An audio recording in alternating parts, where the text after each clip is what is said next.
या जियो ने ना जीना हराम कर दिया है। आप सब आनंद और राधिका की पानी वाली वेडिंग बहुत एंजॉय कर रहे होगे, इतने ढेर सारे गेस्ट, इतने बड़े बड़े लोग आ रहे हैं, लेकिन ये सब चीज ऑर्गेनाइज करने का पैसा कहाँ से आ रहा है। आज इस वीडियो में हमको अपने कुछ पॉइंट ऑफ व्यू है वो डिस्कस करेंगे और इस वीडियो को एंड तक देखिएगा। जस्ट एक पॉइंट ऑफ व्यू है, एक डिस्कशन का टॉपिक है। चलिए शुरू करते हैं। So hello everyone, welcome back to my channel. आज बहुत ही दिनों से मेरे मन में कुछ बात चल रही थी जिसको इस वीडियो में हम डिस्कस करेंगे। पहले के टाइम पे रोटी कपड़ा और मकान सिर्फ हमारी एक नीड थी जो कि फुलफिल हो जाती थी तो हम खुश हो जाते थे, लेकिन जियो ने जब डेटा लेके आया था उसने इंटरनेट की एक ऐसी आदत लगा दी थी जो आज के टाइम पे हम बिना इंटरनेट के रह ही नहीं पाते। सोचिए आप एक हफ्ते तक बिना इंटरनेट के, बिना किसी मीडिया के, बिना व्हाट्सएप के आप कैसे रह रहे हो। तो एक इंटरनेट ला के पहले तो बहुत मजे आ रहे थे कि फ्री इंटरनेट है, ऐसा है वैसा है, लेकिन जब इंटरनेट फ्री में मिलना बंद हुआ अब और सारी कंपनीज मिलके एक साथ अपना डेटा पैक और डेटा चार्जेस बढ़ा रहे हैं तो लोगों को बहुत दिक्कत हो रही है। आज की इस वीडियो में हम ये चीज डिस्कस करेंगे और ऐसा क्यों कर रही है एयरटेल, वीआई, जियो सब लोग डेटा पैक क्यों बढ़ा रहे हैं, इस चीज पे हम डिस्कशन करेंगे। चलिए शुरू करते हैं। चलो थोड़ा पिछले वक्त पे चलते हैं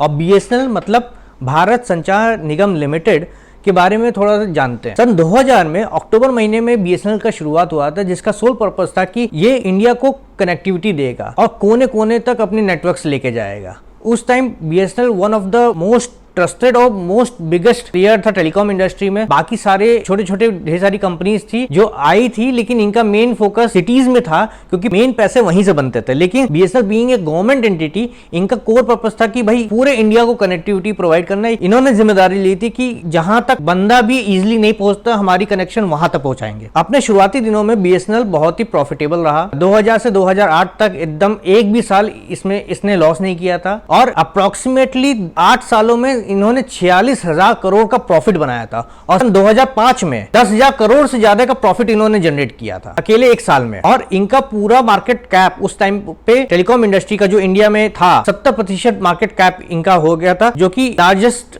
टेलीकॉम इंडस्ट्री बन गया था। गवर्नमेंट के लिए बीएसएनएल उस टाइम पे कैश काउ बन गया था, लेकिन जहां पैसा आता है वहीं प्रॉब्लम्स भी आती है। तो बीएसएनएल में ऐसा क्या गलत हुआ कि ये इसका डाउनफॉल हो गया, आइए इसको समझते हैं।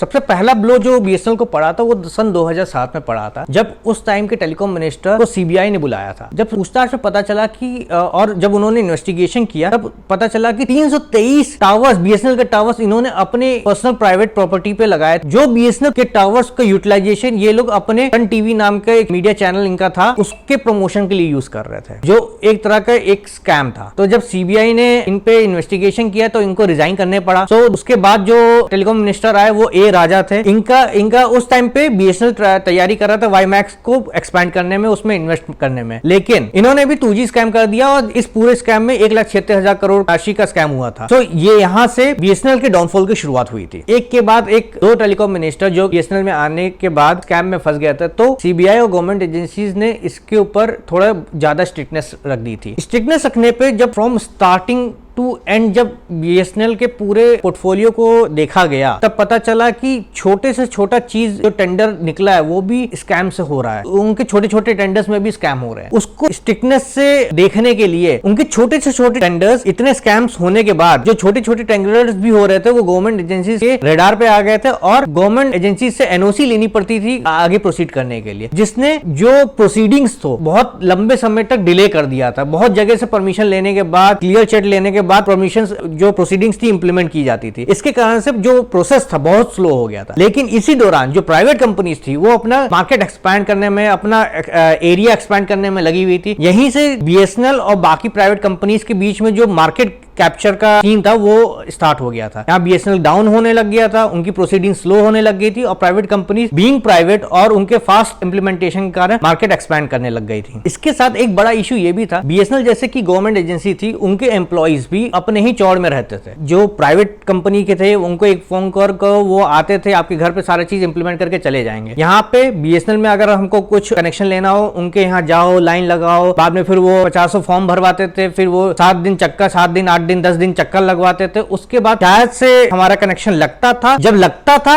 उसमें सर्विस नहीं आती थी। बार बार उनके पास फोन करो, बार बार उनके ऑफिस में चक्कर काटो। एम्प्लॉइज इनके करप्ट हो चुके थे, आलसी हो गए थे, जिसके कारण से जो इनकी सर्विस क्वालिटी थी बहुत बेकार हो गई थी। ये भी एक one of the prime factor थे जो बीएसएनएल के डाउनफॉल को दिखाता है। लेकिन यहाँ पे क्या होता था, एम्प्लॉइज की तो भाई गवर्नमेंट एजेंसी से उनकी सैलरी आती थी और एक काम करने के लिए 10 एम्प्लॉइज होते थे, लेकिन वो काम तब भी नहीं होता था। हम अपने पर्सनल, हमारे यहाँ भी बीएसएनएल बहुत पहले से यूज हो रहा था, बहुत पहले पहले बीएसएनएल का इतना अच्छा सर्विस था, लेकिन बाई चांस एक दिन कनेक्शन आ जाए तो पता चला कि कहीं गड्ढा खुद गया, वहां से वायरिंग कट गई है, पता चला कोई बिजली का तार है वो वहां पे शॉर्ट सर्किट हो गया है। इस तरह के प्रॉब्लम्स आए दिन आते रहते हैं, हर दूसरे दिन बीएसएनएल के कनेक्शंस में प्रॉब्लम आते थे। इसमें इनका चाहे वो लैंडलाइन हो, चाहे वो आप लैंडलाइन के थ्रू इंटरनेट चला रहे हो, चाहे इनके मोबाइल सर्विस हो, हर जगह कुछ ना कुछ इश्यूज आ रहे थे। ये जो इनका कस्टमर सर्विस था इतना बेकार हो गया था, जिसके कारण से बहुत ज्यादा लोग प्राइवेट सर्विसेज की तरफ मूव ऑन होने लग गए थे। जो कि एक टाइम पे हमको याद है कि बीएसएनएल के टक्कर पे एयरटेल ने अपने सर्विसेज लॉन्च किए थे, जो अपना मोबाइल फोन भी दे रहा था, साथ साथ लैंडलाइन भी दे रहा था। तो कई लोग मेरे जानने वाले जो इंटरनेट यूज करते थे वो बीएसएनएल का इंटरनेट की जगह एयरटेल का इंटरनेट यूज करते थे, ताकि उसमें फास्ट सर्विस आती है और इमीडिएट एक्शन होता है कभी कुछ इशू होता है तो। और फिर आया गेम चेंजर जियो। जियो आते ही हाई स्पीड 4G टेक्नोलॉजी आ गई थी सबके हाथों में। जहां बीएसएनएल सर्वाइव कर रहा था, रो रहा था 2G और 3G में, 2G उनके कनेक्शन आते थे जो कि बहुत स्लो था, और सर्वाइव कर रो के कुछ जगह 3G दे रहा था। जियो लेके आया अपना 4G technology, ultra fast 4G technology, जो कि लोगों के हाथ में आते ही, और वो भी सस्ते कॉस्ट में नहीं, फ्री में, जिसके कारण से लोग ने ड्रास्टिकली मूव कर लिए। उन्होंने अपने नेटवर्क, अपने फोन नंबर्स पोर्ट कराना सही समझा। उनमें से जिनके पास डुअल सिम था उन्होंने एक्स्ट्रा जियो के सिम्स ले लिए, और सिंगल सिम यूजर से वो अपने पोर्ट करा लिए, क्योंकि वहां पे फ्री इंटरनेट मिल रहा था, फास्ट इंटरनेट मिल रहा था, हाई स्पीड कनेक्शन मिल रहा था, सिंगल रिचार्ज में आप फोन नंबर भी चला रहे हो और साथ साथ इंटरनेट भी ले रहे हो। तो ये सब टेक्नोलॉजी एडवांसमेंट जो जियो लेके आया, वो बाकी कंपनीज को भी अपने डेटा पैक्स और चार्जेस घटाने में मजबूर कर दिया था। और इसमें से कई कंपनीज थी जो सर्वाइव भी नहीं कर रहे, जैसे उनमें से एक टाटा डोकोमो, एयरसेल और भी छोटी छोटी कंपनीज ढेर सारी जो उस टाइम पे लॉन्च हुई थी, यूनिनॉर, ये सब सर्वाइव नहीं कर पाए, और जियो के एक मास्टर स्ट्रोक ने सबका सफाया कर दिया। इसके बाद एक और कारण था जो कि बहुत मेजर इंपैक्ट करता है जियो के डाउनफॉल पे, जैसे कि जियो का एक टाइम पे 1,70,000 एम्प्लॉइज काम कर रहे थे। इसके अलावा बीएसएनएल के डाउनफॉल का एक बहुत ही मेजर कारण और था, जो कि बहुत मेजर फैक्टर बड़ा था। एज आपने देखा कि इतने इश्यूज आ रहे थे, इसके कारण से रेवेन्यू बहुत कम हो गया था, लेकिन बीएसएनएल में एम्प्लॉइज बहुत ज्यादा थे। एक टाइम पे एक एस्टिमेट लगाया गया था कि 1.7 लाख एम्प्लॉइज काम कर रहे थे उस टाइम बीएसएनएल में, जिनकी सैलरीज बीइंग रेवेन्यू, मतलब रेवेन्यू कम था तब भी उनकी सैलरीज सही तरीके से दिया जा रहा था, सैलरीज में कटौती नहीं हुई थी। अब यही प्राइवेट कंपनी अगर कोई होती तो अपना रेवेन्यू रिकवर करने के लिए एम्प्लॉइज को कट करती, लेकिन बीएसएनएल ने ऐसा नहीं किया। बीइंग ए गवर्नमेंट एजेंसी, आप वो उसको चलाती रही, वो अपने पास से उसको मतलब गवर्नमेंट बॉडीज अपने पास से खर्चा देके उनको किसी तरह रेंग के चला रही थी। और ये जो बीएसएनएल का ब्यूरोक्रेटिक स्ट्रक्चर है, ये इसको दे नहीं रहा था कि वो कुछ एडवांसमेंट कर सके, और इतने स्कैम्स होने के बाद कोई भी इंफ्रास्ट्रक्चर पे, डेवलपमेंट पे भी वो अपना काम नहीं कर रहे थे। तो एक तरीके से हो गया था कि जो उनके एम्प्लॉइज थे बैठे बैठे उनको सैलरी दी जा रही थी। इतने चैलेंजेस के बावजूद भी बीएसएनएल आज तक सर्वाइव कर पाए, क्योंकि इसके पीछे गवर्नमेंट का बहुत बड़ा सपोर्ट था। पिछले 6 सालों में गवर्नमेंट ने 3 लाख करोड़ रुपए बीएसएनएल को दिया है, और उसको सर्वाइव करने के लिए मजबूर भी रही। 2 रीजन थे, एक तो मार्केट में मोनोपोली ना आ जाए। BSNL being a government run agency, state run agency, ये रहेगी, सर्वाइव करेगी, तो हो सकता है कि फ्यूचर में कुछ ग्रोथ मिले। अगर ये बंद कर देंगे तो मार्केट में मोनोपोली या डुओपोली हो जाएगी, जिसके कारण से वो आपस में मिलकर पूरे मार्केट को कंट्रोल करेंगे। इसलिए बीएसएनएल को सर्वाइव करना बहुत जरूरी था। इसके अलावा मोदी गवर्नमेंट में अगर बाई चांस बीएसएनएल बंद हो जाता है तो पब्लिक सेंटिमेंट्स भी हर्ट होंगे कि भाई अभी तक तो बीएसएनएल बंद नहीं हुआ था, ये अचानक से क्या हुआ कि मोदी गवर्नमेंट बंद हुआ। इसलिए मजबूरी के कारण भी एक बीएसएनएल को रन किया जा रहा था। इसके अलावा बीएसएनएल में रूरल एरियाज में भी कनेक्टिविटी आज भी प्रोवाइड करता है, जहां पे कोई और नेटवर्क प्रोवाइड नहीं करता। जैसे एक स्टेट है, एक बार हम पहाड़ों में गए थे, वहां पे कोई और नेटवर्क नहीं आता, बीएसएनएल का नेटवर्क आ रहा था। अब के टाइम पे 1-2 नेटवर्क एयरटेल और आने लग गए, क्योंकि वो उन्होंने कुछ टेक्नोलॉजी एडवांसमेंट की, लेकिन उस टाइम पे सिर्फ बीएसएनएल आ रहा था। तो बीएसएनएल अभी भी चलता है, लेकिन जो मेन सर्विस एरिया है वहां पे नहीं चलता। जहां पे एकदम रिमोट लोकेशन, जहां पे 2-4 घर ही हैं, वहां पे बीएसएनएल के कनेक्शन आते हैं, लेकिन यही है कि उतने से बीएसएनएल का रेवेन्यू फुलफिल नहीं हो पाएगा। अब एक बड़ा सवाल, क्या बीएसएनएल कमबैक कर पाएगी? इसका जवाब भी देंगे और इसके साथ रीजंस भी देंगे। मेरा जवाब है कि बीएसएनएल को कमबैक करना चाहिए और इसके चांसेस भी ज्यादा हैं। दूसरा यह है कि इसके रीजंस क्या है। सबसे पहला रीजन है कि गवर्नमेंट बीएसएनएल में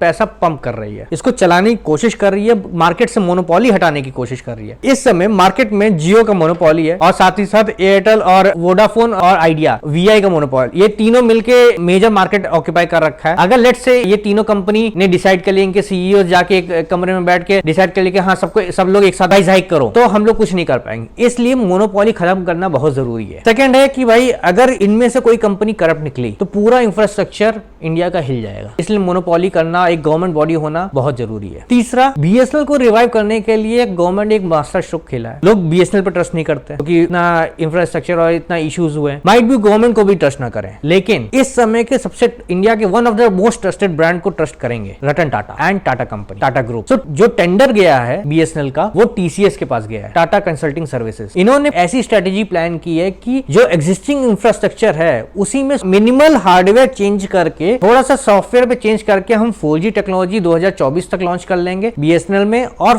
2025 तक 5G टेक्नोलॉजी लॉन्च कर देंगे। ये प्लान टीसीएस ने प्रपोज किया है and TCS one of the most trusted companies में से है इंडिया के, जो कि अपने वर्ड्स के ऊपर खड़ा उतरता है। तो टीसीएस के कारण लोग विश्वास कर रहे हैं कि बीएसएनएल का कमबैक हो पाएगा। एक और बड़ा रोल प्ले कर रहा है पब्लिक सेंटिमेंट्स का। लोग समझ चुके हैं कि ये जो स्टार्टिंग में फ्री दिया गया था, कम पैसों में ज्यादा डेटा दिया गया था, ये सब एक ढोंग था कि मार्केट ऑक्यूपाई कर सके। आज के टाइम पे लोग समझ रहे हैं कि भाई मोनोपोली होने का क्या नुकसान हो सकता है, और इस चीज के कारण सारे लोग मिलकर बीएसएनएल को सपोर्ट कर रहे हैं। वो चाह रहे हैं कि बीएसएनएल का कमबैक हो सके और मार्केट से मोनोपोली हटा सके, और ये चीज कितना क्रूशियल है लोग समझ चुके हैं। और ये लोगों का इंटरेस्ट, लोगों का जो पब्लिक सेंटीमेंट है बीएसएनएल के रिवाइवल पे बहुत बड़ा क्रूशियल रोल प्ले करेगा। अंत में बीएसएनएल की जर्नी एक रोलर कोस्टर राइड है। बीएसएनएल की कहानी अगर देखें तो मिसमैनेजमेंट, करप्शन और इनएफिशिएंसी के एक बहुत अच्छा एग्जांपल है यहाँ पे। लेकिन गवर्नमेंट का पार्टिसिपेशन, स्ट्रैटेजिक पार्टनरशिप और पब्लिक सेंटीमेंट के कारण बीएसएनएल के रिवाइवल एक बहुत अच्छा कमबैक हो सकता है, और लोगों को इसको सपोर्ट भी करना चाहिए। रीजन क्या है कि प्राइवेट कंपनी की जो मोनोपोली है इसके कारण से over the longer period of run बहुत ही नुकसान हो सकते हैं, और इसमें लोगों को ज्यादा पैसा भी देना पड़ेगा, और ये मोनोपोली हटाना बहुत जरूरी है। लोगों का इंटरेस्ट ही डिसाइड करेगा कि भाई ये आगे रिवाइव होगा कि नहीं होगा, और हमको सब लोग को मिलकर बीएसएनएल के रिवाइवल को सपोर्ट करना चाहिए और विश करना चाहिए कि भाई जब बीएसएनएल अपना प्लान निकाले हम लोग अच्छी तरीके से इसको कैप्चर करें ताकि बीएसएनएल के रिवाइवल हो सके और ओवरऑल हम लोगों को बेस्ट सर्विसेज मिल सके। चलिए, अगर आपको ये वीडियो अच्छी लगी, आपको इंसाइटफुल लगी, तो नीचे कमेंट सेक्शन में अपने व्यूज बताइए। हम सबको मिलकर बीएसएनएल के रिवाइवल को विश करना चाहिए और उस पर सपोर्ट करना चाहिए और पब्लिक अवेयरनेस बढ़ानी चाहिए ताकि बीएसएनएल के रिवाइवल हो सके, एक मोनोपोली ब्रेक हो सकते, एक कॉम्पिटिटिव प्राइसिंग मेंटेन हो सके, और हमको और आपको एक अच्छी सर्विसेज, चाहे वो डेटा की हो चाहे वो कॉलिंग की हो, मिल सके। अगर ये BSNL as a government body revive हो गई तो एक मार्केट में मोनोपोली ब्रेक हो जाएगी। साथ ही साथ बीएसएनएल का कमबैक हम सभी को ये डिनोट करेगा कि भाई अपनी गलतियों से हम लोग सीख के आगे सही समय पे सही तरीके के पार्टनरशिप मेंटेन करके और कई तरह के स्टेप्स लेके रिवाइव कर सकते हैं। ये वीडियो आपको इंसाइटफुल लगी तो नीचे अपने व्यूज बताइए, क्या बीएसएनएल को कमबैक करना चाहिए, बीएसएनएल का कमबैक के लिए जो स्ट्रेटेजिक पार्टनरशिप की गई उसमें क्या क्या फ्लॉज हो सकते हैं। I would love to hear from you your feedback, your views in the comment section. याद रखिए, कोई भी सर्विस परफेक्ट नहीं होती। कंपनीज के अपने अपने अप्स एंड डाउन्स होते हैं, लेकिन हमें एज ए कंज्यूमर उन कंपनीज को सपोर्ट करना चाहिए जो प्रैक्टिस ऑफ फेयर कंपटीशन में बिलीव करती हो, और इसके कारण से हमको और आपको बेस्ट सर्विसेज मिलने की प्रोबेबिलिटी बनेगी। और मार्केट में जब कंपटीशन बना रहता है तो एज ए ग्राहक, एज ए कंज्यूमर उसका बेनिफिट होता है। So thanks for watching. इस टॉपिक पे डीप डाइव करने के लिए स्टे ट्यून्ड। आप नीचे सब्सक्राइब बटन दबा देना, नोटिफिकेशन बेल दबा देना, और याद रखना, ग्राहक अगर इन्फॉर्म डिसीजन लेता है ना